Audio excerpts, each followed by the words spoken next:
Olá, pessoal. E hoje nós vamos falar um pouquinho sobre o processo de industrialização brasileira, certo? Bom, a gente sabe que a industrialização brasileira, ela ocorreu não só do Brasil, mas de outros países como México, Argentina, né? Ela ocorreu de uma forma muito lenta, de uma forma tardia, na verdade, né? Lenta não, de uma forma tardia ela ocorreu em relação aos países desenvolvidos que se industrializaram anteriormente. Portanto, o Brasil então teve uma industrialização tardia, certo? Poxa, mas como que foi esse processo de industrialização? Como ele aconteceu? Como ele ocorreu? Por que o Brasil não se industrializou antes? E é isso que nós vamos saber agora nessa videoaula que eu estou gravando para vocês, certo? Bom, primeiro a gente tem que entender como que se deu esse processo, né, de industrialização, que foi um processo tardio, certo? Bom, eram os motivos para o atraso industrial brasileiro? Quais eram os motivos a quais o Brasil não se industrializava? O primeiro fator é o histórico de colônia. O Brasil era uma colônia de Portugal, né? E existia aquela relação da colônia e da metrópole, certo? A colônia fornecia o quê? Matérias-primas, produtos tropicais para a metrópole. Em contrapartida, a metrópole oferecia o quê? Produtos manufaturados para a colônia, certo? E aí isso se intensifica com o Pacto Colonial, quando o Brasil só podia ter relações comerciais com Portugal. E isso impossibilitava a modernização do Brasil, isso impossibilitava a abertura de manufaturas, de indústrias aqui no Brasil, já que Portugal não tinha a intenção de instalar indústrias aqui no Brasil, já que o Brasil era colônia. Então a colônia era simplesmente para fornecer matéria-prima, ia para a metrópole transformava essas matérias-primas e retornava aqui em forma de produtos manufaturados. Então, esse foi um dos primeiros motivos, né, a qual a industrialização do Brasil foi tardia. Um segundo motivo é a questão da economia agroexportadora. O Brasil, inclusive até hoje, apesar dessa industrialização que nós temos, o Brasil até hoje é um país agroexportador. O que quer dizer isso? É uma economia que é baseada em produtos agrícolas, mas não para consumo interno, simplesmente para o mercado internacional, para exportação. Então, a gente sempre teve uma economia agroexportadora cultivando produtos agrícolas que eram de interesse internacional, que eram de interesse do mercado externo. Tá? Então, ao longo do tempo, nós tivemos aí vários produtos agrícolas que foram cultivados aqui no Brasil. E aí a gente entra no outro problema, que é a questão dos grandes latifúndios. Não é o caso da nossa aula, nós não vamos entrar nessa parte hoje. Mas, enfim, o Brasil, nós tivemos lá, a começar pelo período colonial, nós tivemos primeiro o pau-brasil, depois nós tivemos a cana-de-açúcar, o ciclo da borracha, as drogas do sertão, né? O charque, o café. Hoje, nós somos aí um grande exportador de soja. Então, nós tínhamos uma economia que era baseada, né, na exportação. Nós produzíamos produtos para que eles fossem exportados para abastecer o mercado interno, produtos que fossem de interesse do mercado interno, produtos esses primários, certo? Bom, esse foi um dos motivos do atraso. E aí, como nós tínhamos uma economia agroexportadora, essa economia agroexportadora gerou uma elite agrária. Né? Os donos, os grandes latifúndios, gerou essa elite agrária. Para essa elite agrária, não era interessante que o Brasil se industrializasse naquele momento, porque eles queriam manter, né, a política de hegemonia, aquela política de influência, essa elite. Então, portanto, esse era um dos motivos também do atraso da industrialização brasileira. E o outro motivo era a questão da mão de obra escrava. O Brasil que manteve a escravidão até 1988, eu só tenho uma cachorra latindo aqui, vocês não ligam não, tá? Coisas que acontecem nas aulas online.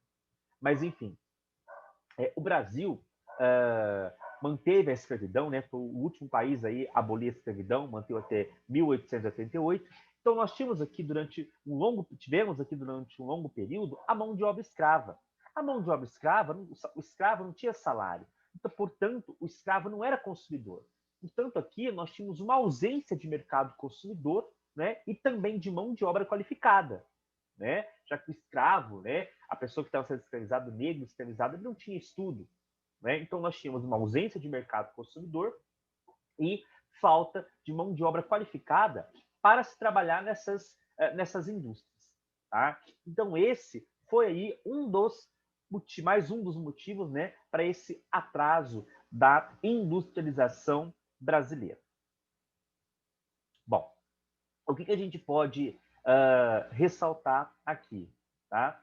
O nosso passado ele foi submetido às políticas do Pacto Colonial, né, que é imposta, então, pela metrópole. E foi isso que gerou essa impossibilidade do Brasil se industrializar naquele tempo lá. E uma economia que era baseada, então, em gêneros agrícolas, né, que visava a exportação, certo? E isso impedia também a industrialização do nosso país, certo?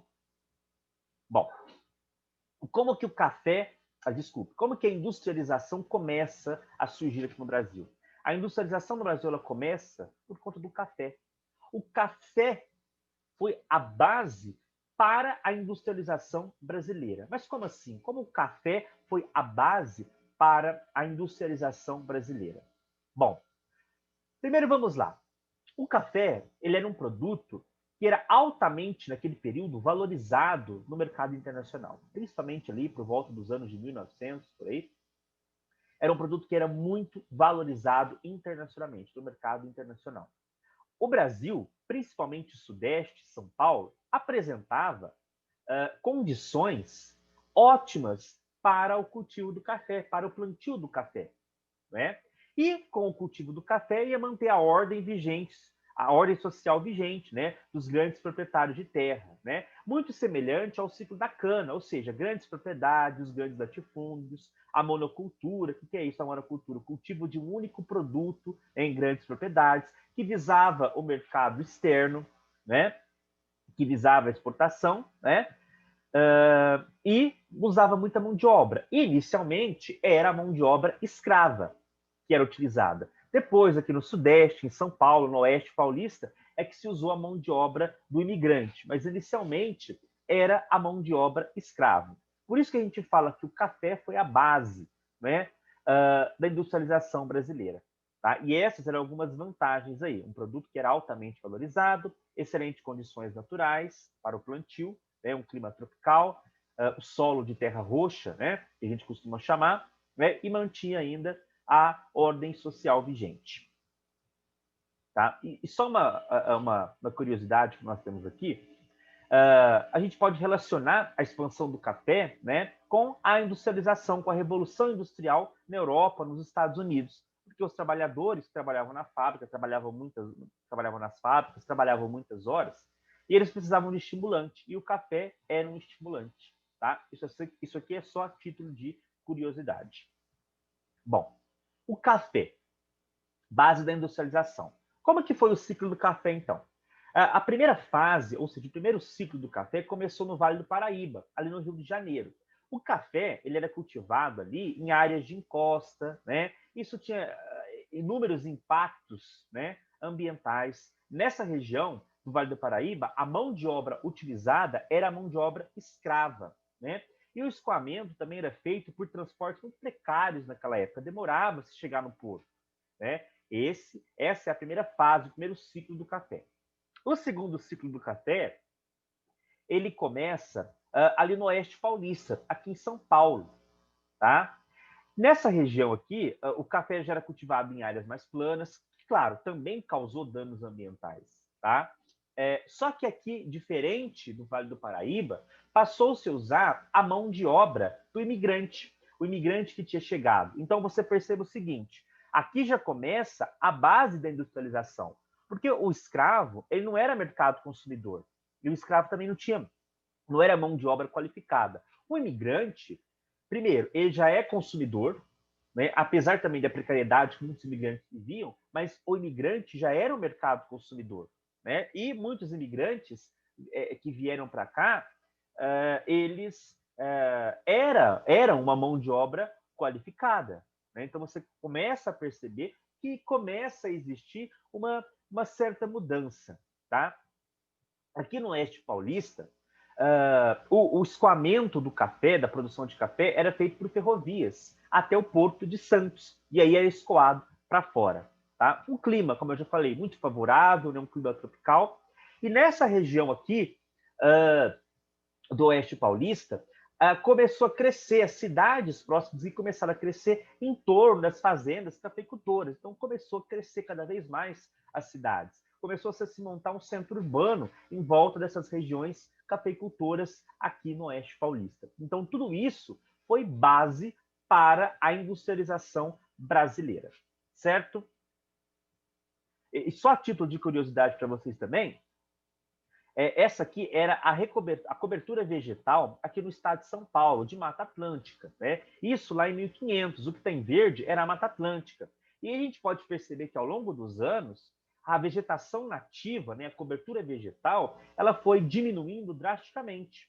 Né? E aí nós temos o último mapa de 1973 e a gente percebe que diminuiu bastante a cobertura vegetal aqui do estado de São Paulo.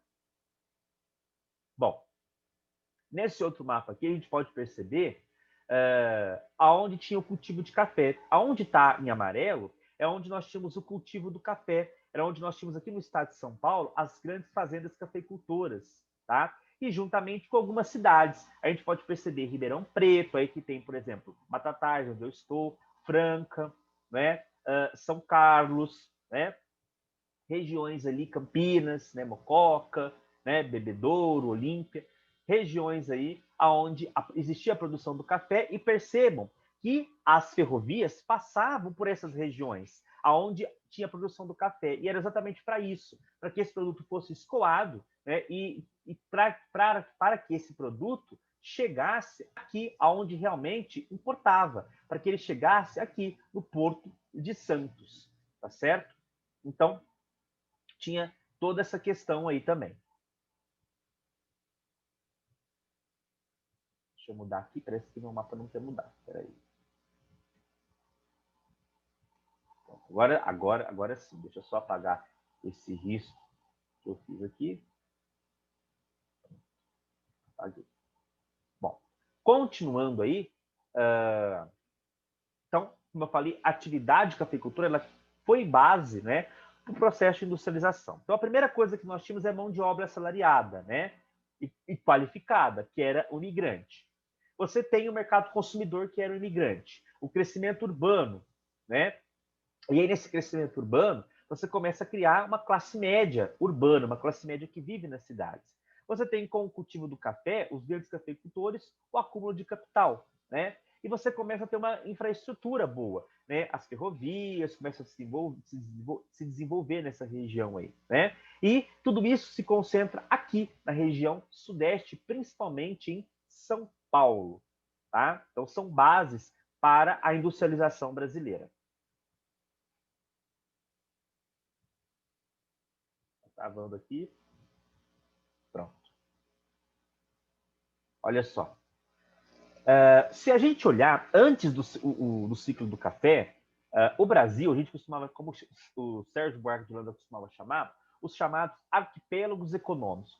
O que é isso, arquipélagos econômicos, né? Ou ilhas econômicas? O Brasil nunca houve uma integração, uma articulação econômica entre as regiões, né? As regiões brasileiras produziam produtos isoladamente. Então, se a gente pega, por exemplo, o Nordeste era cana, Sudeste, café, o Sul, charque, o Norte, produção de borracha, tá? Então, não existia uma integração entre as regiões, tá? Então, faltou essa integração. E essa falta de integração a gente chama, né, de arquipélago econômico, ou ilhas econômicas, ou ilhotas econômicas, tá certo? Bom, agora nós vamos falar um pouquinho sobre a crise de 1929. A crise de 1929, ela abalou a economia capitalista no mundo, tá? Por que ela abalou a economia capitalista no mundo? Na verdade, abalou o comércio mundial no mundo e nos atingiu aqui também. Atingiu a nossa economia agrícola. Por quê? Olha só. O Brasil, né, exportava, vendia os seus produtos. Naquela época, o café estava no seu auge, o café era o produto que era exportado para fora. Com a queda da Bolsa, né, de Nova York, isso significou uma crise para a atividade de cafeicultura. Porque, vamos pensar comigo, se você está em crise, você vai comprar produtos que você consegue viver sem? Você não vai comprar, você vai comprar aquilo que você precisa, aquilo que é necessário. Né? Então, no Brasil se tinha muito café, e com a crise de 29, né, com a quebra da Bolsa, o café, os Estados Unidos, a Europa, deixou de comprar o nosso café. E o preço do café caiu por conta disso, nós tínhamos muito café. Né? O café teve que ser queimado naquela época, enfim, para ver se conseguia regular o preço por conta da crise. E aí, essa crise de 1929, com a diminuição da exportação de café, é ela que vai começar a mudar aqui o Brasil. Né? Porque aí os cafeicultores vão pensar o seguinte, olha, o café está em crise, nós vamos ter que buscar uma nova atividade econômica para fortalecer a nossa economia. Né? E aí é onde que entra, que os fazendeiros com o capital que eles haviam acumulado ao longo do tempo começa a ser investido nas indústrias. Tá? Voltando aqui, antes de eu falar aí do governo do governo Vargas, enfim, e aí os cafeicultores então começam a investir nas primeiras indústrias, porque a gente tem mercado consumidor, né? Muitos produtos deixaram de vir para o Brasil, né? Por conta da crise, muitas indústrias fecharam, então muitos produtos que o Brasil importava deixaram de vir para o Brasil. A gente tinha um mercado consumidor, como eu falei, e mão de obra qualificada, que eram os imigrantes. Então começam a surgir as primeiras indústrias de produtos básicos, que a gente chama de indústria de bens de consumo não duráveis, né? Indústria alimentícia, de produtos básicos, têxtil, esse tipo de indústria é que começa a surgir aqui no Brasil, tá? Com o investimento do capital privado, né? Dos grandes cafeicultores, certo? E aí a gente tem, né, o governo Vargas, né, a Revolução de 30, né, o governo Vargas, né? E aí o governo Vargas faz o seguinte, olha, já que os cafeicultores, o capital privado, né, abriu as indústrias de bens de consumo não duráveis, o governo Vargas, né, ele vai começar, né, com aquele discurso nacionalista que ele tinha, né, que Getúlio Vargas tinha, o governo brasileiro, então, naquela época, liderado por Getúlio Vargas, vai começar a criar aqui no Brasil as indústrias de base, né? O que é indústria de base? Indústria de base é aquela indústria que vai fornecer matéria-prima para outras indústrias. Tá? Então, o Vargas ele vai iniciar esse processo da indústria de bens, desculpe, da indústria de base, tá? E mais para frente vai beneficiar a indústria de bens de consumo, certo? Bom, e aqui, como eu estou falando de indústria, dos tipos de indústria agora, eu gostaria de falar para vocês classificar os tipos de indústria. A gente tem as indústrias de base, né, que são responsáveis pela transformação da matéria-prima bruta em materiais, em matérias-primas elaboradas, como, por exemplo, o petróleo, né, a metalurgia, a siderurgia, por exemplo, quando eu transformo matéria-prima em aço, né, uma determinada matéria-prima no aço, né? Então, eu estou produzindo material para outras indústrias, uma matéria-prima mais elaborada para outras indústrias.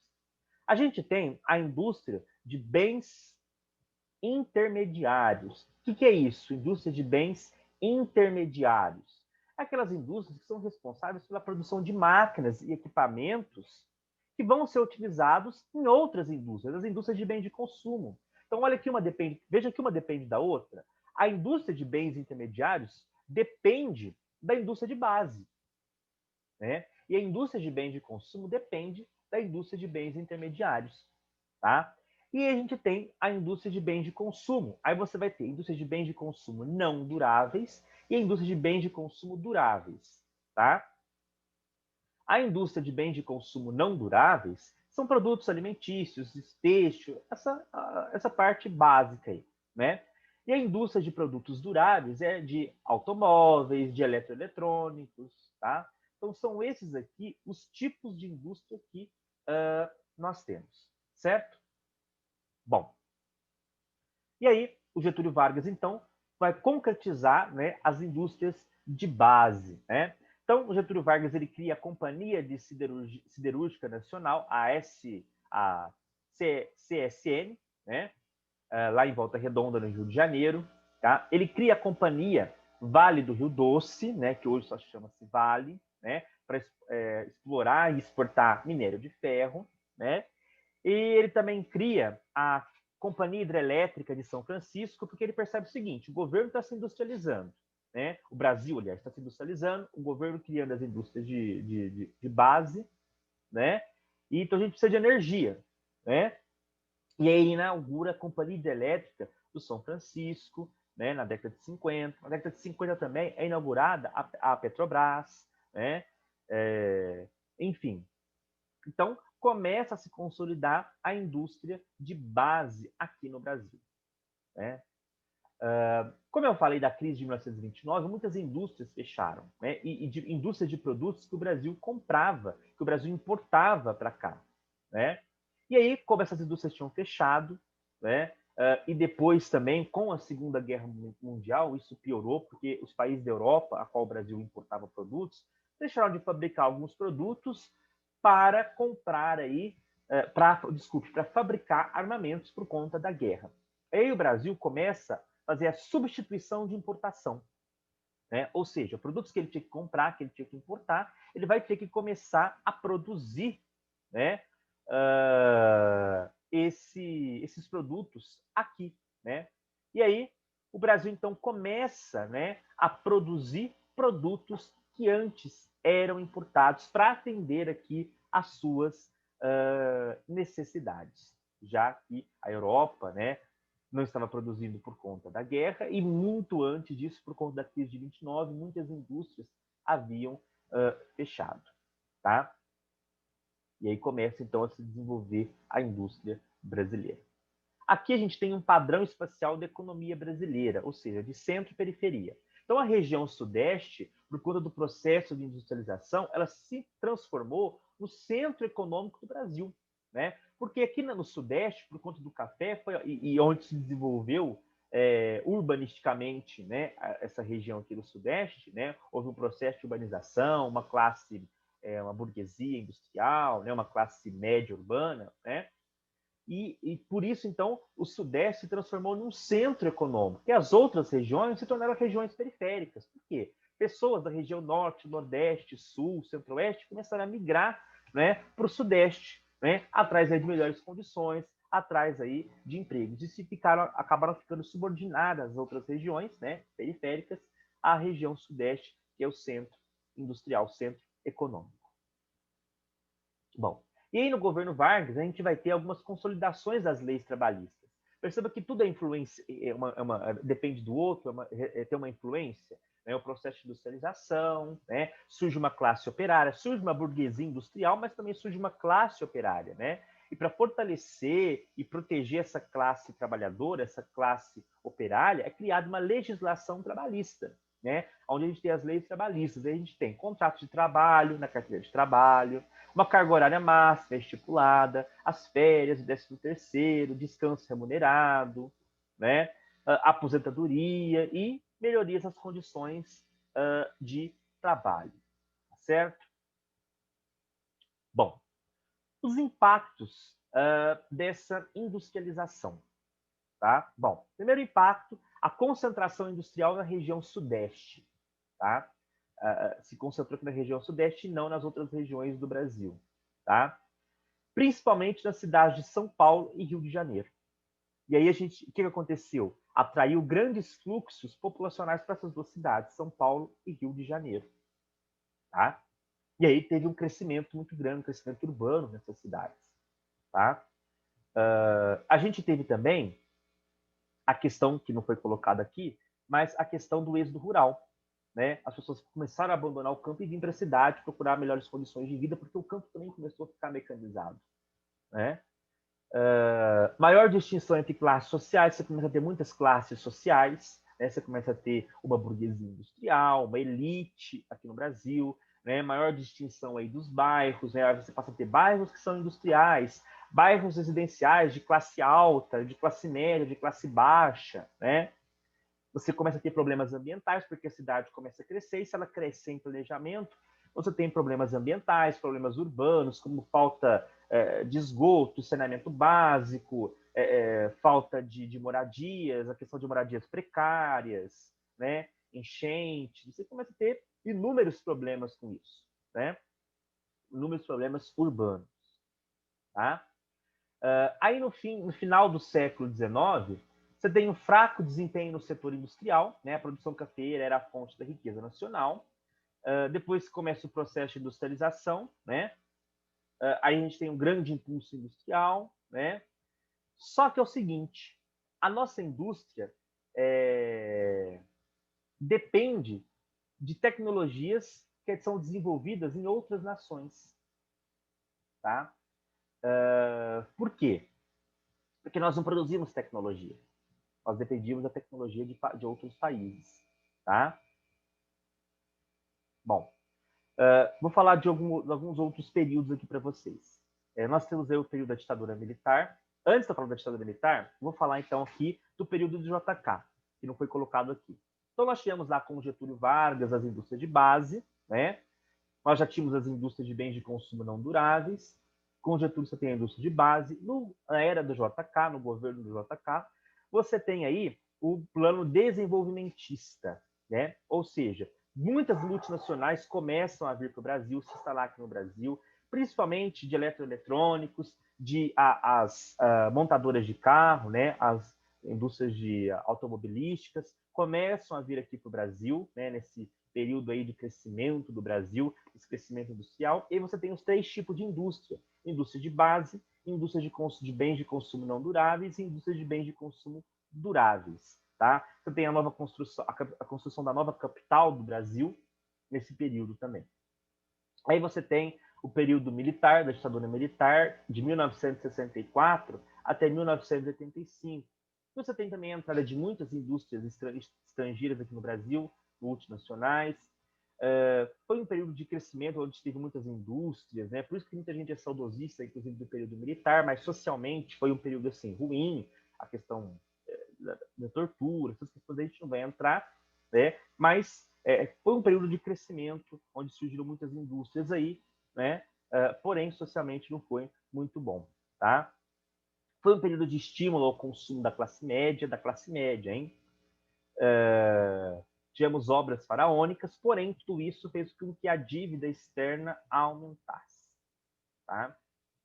E está alta até hoje. E a década de 1980, chamada de a década perdida. Por que a década perdida? Porque era uma década onde a nossa moeda estava desvalorizada,